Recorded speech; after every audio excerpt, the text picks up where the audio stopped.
Welcome back to the Talk of the Town podcast. I'm your boy Chills. This is where we sit down, chop it up with the movers, shakers, and people doing things in the city. But today we're going outside the city, all right? We got some nationwide talent sitting down in this seat, somebody that you might be familiar with. Making some big moves right now. Got some banging songs out right now. Of the Taylor Girlz, we got my girl Daysha Taylor. Hey, it's your girl Daysha Taylor. What happened to Taylor Girlz? But I'm on my solo journey, so I'm going by Daysha Taylor right now. Listen, I don't have to prompt you for anything, right? I can say whatever, and you just go through. Listen, I love guests like you. I love it. That feels good, you know? Yeah. Doing a good job. Absolutely. Well, listen, I appreciate you coming on the pod. Welcome to Augusta. You know, I know you'll be here for a couple hours, so I appreciate you stopping by and sitting down so we can chop it up and find out a little bit more about your journey and what you got going on. Let's get into it. All right, so for the people who might not be familiar, who is Daysha Taylor? So Daysha Taylor, I'm from Alabama, but I was raised in Atlanta, Georgia. I'm an all-around hustler. Like, I am pretty much good at any and everything. You kind of put me in the front of it, I can probably learn it. You know. From the I got a brand called Brown Sugar Kitchen, so I do some shelf things on the side. I have my music thing going. I have a creative space in Atlanta, Georgia, Site 962. If y'all need a space to book, you know. We have to take Talk of the Town on the road. You know what I mean? And then I do decorating and planning events and stuff like that. Really? I got my hands on a lot. But, oh, wow. You know, and I got some different other little things coming out, you know, so I'm all around. I'm a hustler. I love it. I love it. Get it. Get the bag. Yeah. Now, I remember you, and a lot of people remember you from the Taylor Girlz. Yes. So tell me about the Taylor Girl days, and how was it working with your sister? It's always like blessing to be able to work with family. You know, they make it seem like it's so hard to work with family. But me and my sister, even still to this day, we still work together on other things. But you know, it's always good having like somebody that you grew up with that can get to the money with you. You know what I'm saying? You get to the money together. It was just pretty much a family thing. My dad was doing management, and then me and my sister was doing the music thing. All three of us. So it's always, you know, a good thing. Wow.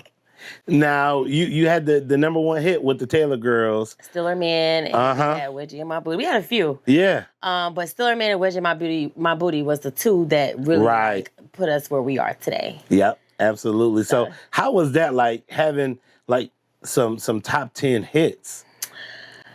I mean, it felt good.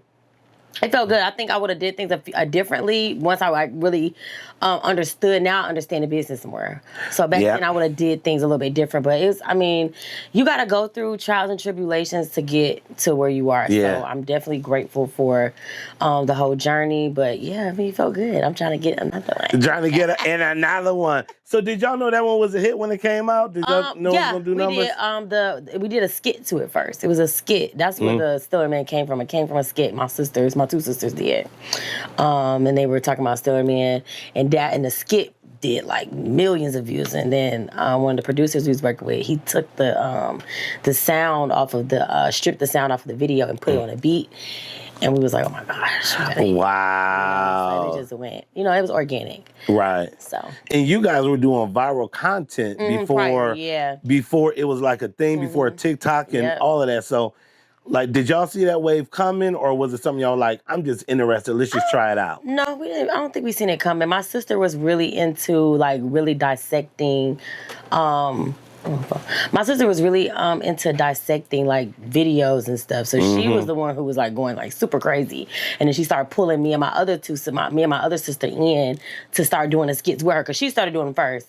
And she was going super viral, doing like millions of views. And so then when me and her started doing them together, it just went skyrocketed. So we were like, shoot, you know, we're gonna try to make this little money and run it up. So yeah, I mean, I feel like we definitely contributed a lot to that era with the, you know, with the funny skits and stuff, and then adding the skits into your music and start doing like rap videos. And so we definitely were a big part of that whole culture. So wow, OG. Yeah, we didn't see it coming. We just was doing stuff. We just doing it. That's how great things are built. Yeah, like when you just doing it for fun and having fun with it. Exactly. So Did y'all monetize off of that, or was there not really In the beginning, we didn't know. You know what I'm saying? Instagram is a platform. They do not pay like that. Instagram do not. They are stingy. They don't pay like that. So at the time when we was doing it, we wasn't getting paid for the funny videos. We just was like, oh, we got Trina reposting our stuff. We were just happy that celebrities was reposting our videos. So we didn't care about the money until like we got older and we were like, we should be making money off of this. And then that's when we moved over to YouTube.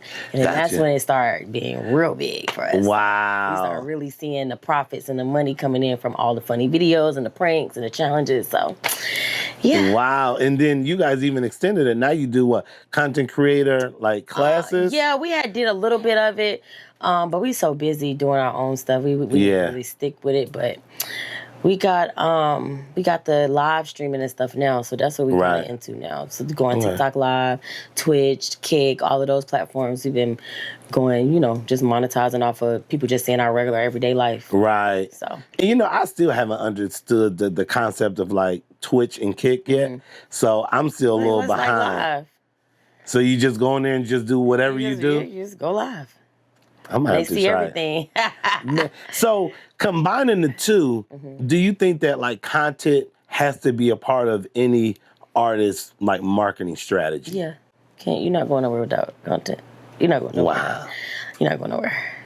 And if you don't try to go ahead and get it before, you do get a big hit record, you still gonna pay for it. So it's kind of like, you might as well just go ahead and start building up your fan base and finding what your niche is. So people can start, falling in love with you. So by the time you do get it, it'll just pop. Yeah. So that's where I'm at right now, because it's like I got the fans, so it's like you just got to get the right record, which I feel like I'm in the lines of having that already. So it's like now I'm just, waiting for it to blossom. Listen, well, I'll tell you, you got some heat now. Yeah. Let's talk about It Ain't My Fault. Okay. And I Bet You Won't, the remix. So, what was your thought process behind those two?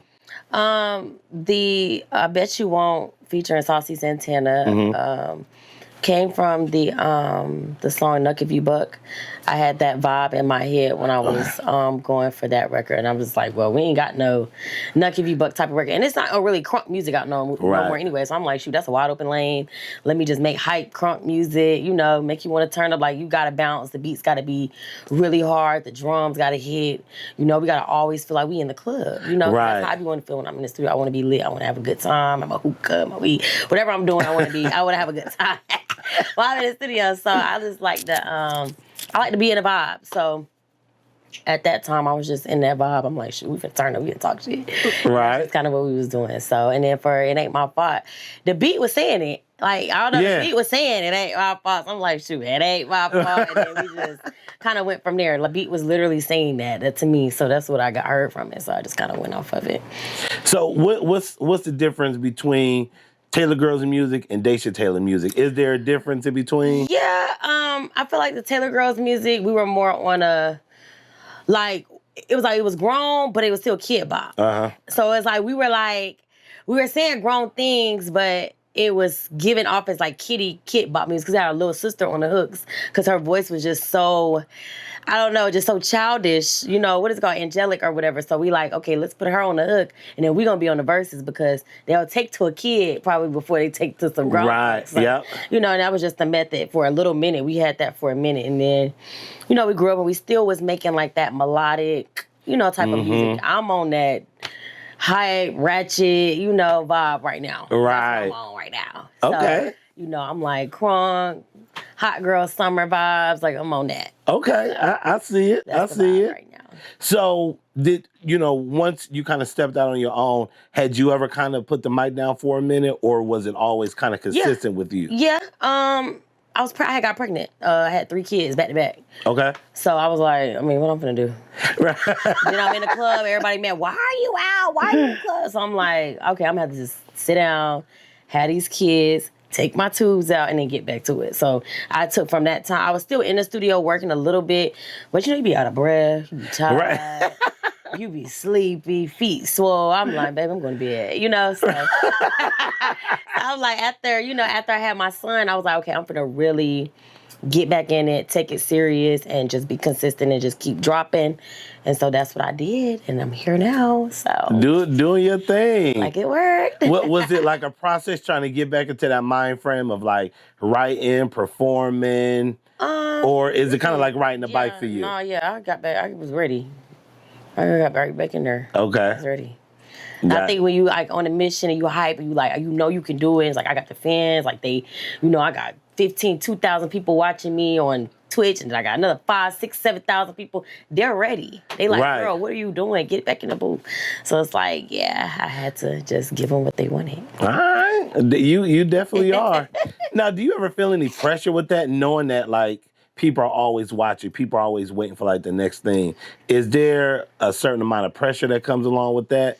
I mean, yeah. I mean, it's always pressure with people, judging your every move, having an opinion on everything you do, criticizing everything you do. It's always going to be pressure with that because it's like, I am who I am, so I'm not living for the supporters or any other people. So I may say something outrageous, but it's like, oh, dang, I'm on camera. Oh. Right. I be done But forgot, it's you. and I forget all the time. I be like, oh, I just said something crazy. Or they gonna go in on me. So it just be like, you just have to be, it's like walking on eggshells a little bit, but I always forget. So I just be like, shoot, child, bump it. It is what it is. Y'all gonna say whatever anyway. This is how I was feeling at this moment. So this come with live streaming. And then people relate with that. Yeah. Because, they like you for being you. So, yeah, I could totally get that. Yeah, it makes sense. All right. So how did going back to I Bet You Won't with Saucy, how did that collabo kind of come together? TikTok Live. TikTok Live, yep. I met him on TikTok Live, and I had asked him if he had heard the record, and he was like, yeah. And he liked it, and he had told me, I don't get on songs that I don't like. So he got on the song, so I said, okay, he must like the song. Wow. So that's how it was really organic. Probably one of the most organic collabs I've ever done.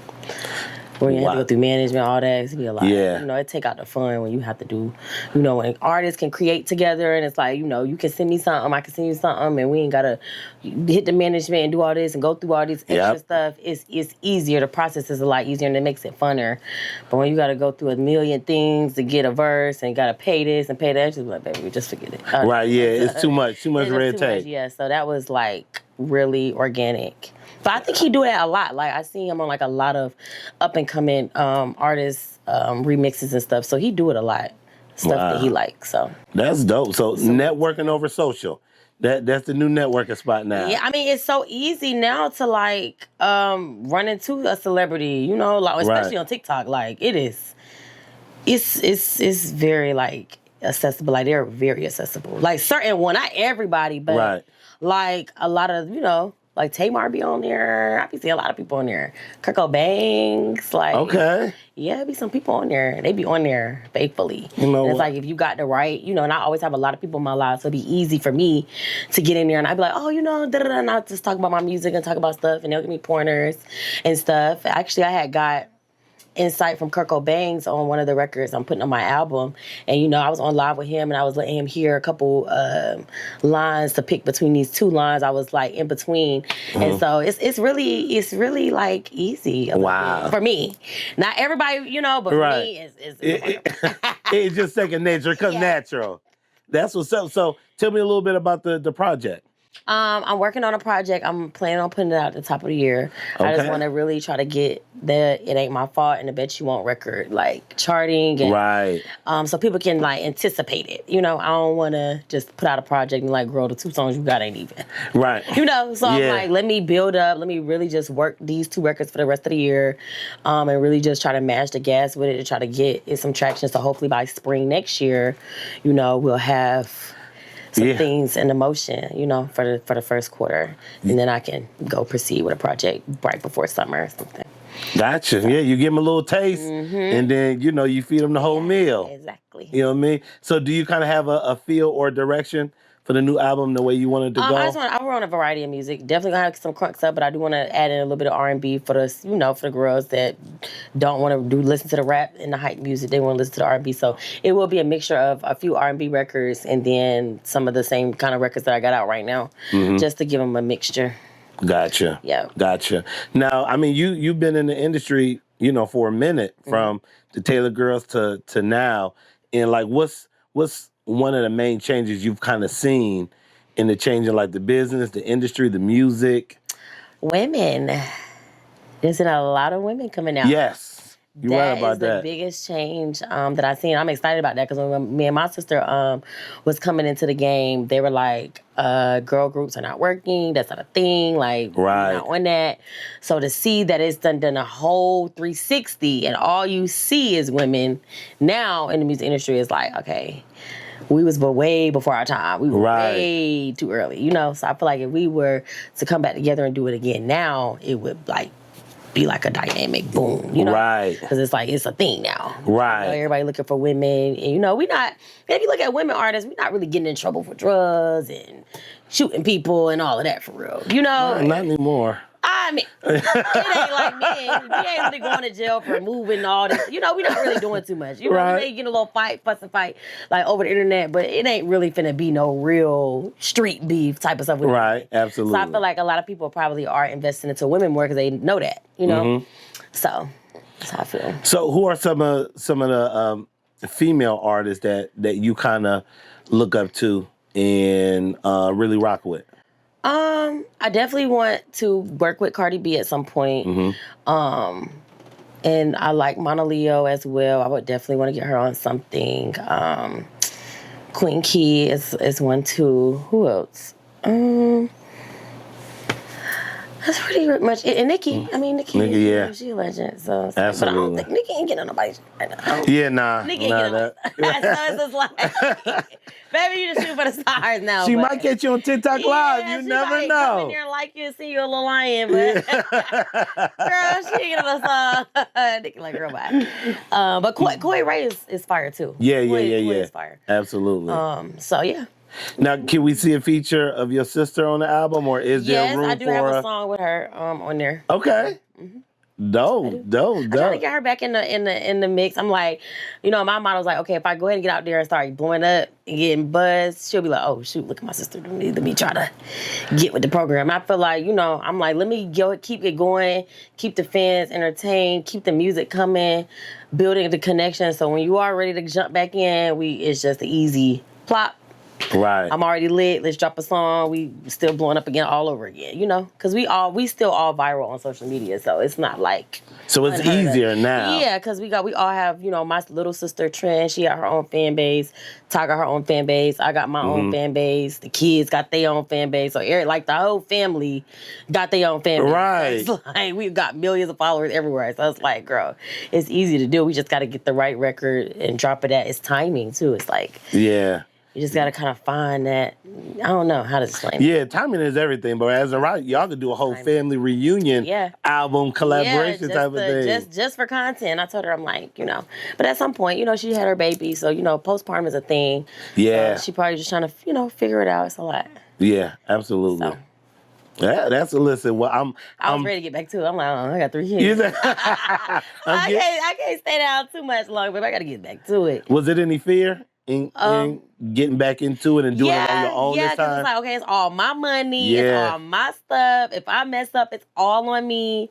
So, yeah, it definitely was like a little nervousness. But once I got back in the studio and I started getting the good feedback and people was like, oh, this sound fire. You sound good. And, sending it out to people that's in the industry. They're like, you need to get out there. You need to get back in the field. Like, you need to get in the booth. You need to get back outside. You need to, go to the clubs. Yeah. I'm like, okay, we could do this. And then I went to I think it was like a listening party or something, and I had met some people from Rolling Out, and they were like, oh, we like you, and da-da-da, and I did a distribution deal with them, and so, they've been helping me get, into different rooms and stuff, so. So almost you had to do it. Everybody was pushing you. Yeah, everybody was like, girl, get out there. You got the fans. When you got 4,000 or 5,000 people sitting on live watching you for hours, it's like, you're crazy not to. Right. So that's where I'm at with So that support kind of, overrang the little bit of fear. I mean, it just made sense. And it's like, girl, you got kids too. Right, yeah. Make sure they got stuff. Absolutely. They not stuffless. now, with all the things that you do, how do you find enough time in the day? For just like, I don't. I definitely shout out to my 2 nannies. Okay. You better shout them out. And my grandma, the grandmamas, the granddaddies, the daddies. It's the village. Yes, it's the village. I definitely wouldn't be doing nothing. We would have kids running around here now. Right. Child, we wouldn't be able to do nothing. They'll be sitting right in my lap. We had an interview with Harmony, Drink. Child, it'd be a lot. It'll be toys, video games. That's funny. Yes, but yes, I'm trying to figure it out. I'm figuring it out. I'm still figuring it out. Hey, listen, we all are. But I think with the support that you've gotten, it's really, gave you the push that you need. Mm-hmm. Now talking about where you are now, what would you tell these young ladies if you were to run into them now? what would you tell them? What advice would you give them? Keep going. Keep going and never stop. I hated when me and my sister took that long break. Mm-hmm. When we came from our label deal, we kind of was trying to figure out, where we kind of fit. I think we dropped the album, and then it was just very stagnant after we kind of left the label. It was just very, very, very stagnant. Right. So if we would have kept pushing, because we had that wave, we had to take the YouTube going crazy. It was like, just keep the music rolling. You never know what's going to pop. Our dad was like, y'all need to drop music. He was on us, but we was like, child, we get money. We don't care. We don't care about that music. We get some money on YouTube and stuff. We don't care about that music. So that's what it was. That's what it was. We got AI talking to us. But that picture was crazy because I believe you guys were in Augusta at that time. And it's like I'm coming back all full back circle, around to everybody I came when I first started. So it's like I've been running into everybody. I'm like, where are you from? Oh man, so for the couple or handful of people who are not already following you, go ahead and let them know how they can stay up with Daysha and everything you're doing. So all social media platforms, from TikTok, Instagram, Twitch, YouTube, Snapchat, everything. You guys can follow me, Daysha Taylor, DayshaTaylor. And if you forget, Google is a thing. Google Daysha Taylor, Google Taylor Girlz, and everything will come up. Absolutely. Well, listen, you just got to promise you might not be in the city, even if we do it virtually. Right. I need you back on the pod when that project drops. Yes.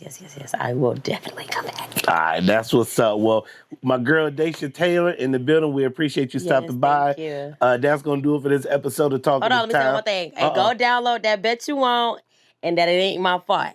Ain't my fault. Just dropped yesterday. Go get it. It's fire too. I gotta tell you, I done already listened to it. It's fire. All right, I can't have everybody watching me listen to it. That's how rumors get started. But if I'm in a group of people, I turn up to it. But yeah, make sure that you check that out, man. Keep doing your thing. Keep going. Thank you. I'm definitely gonna keep going. Absolutely. All right. Well, we'll be back next week with somebody moving, shaking, doing things in the city. But until then, your boy Chills officially out the building.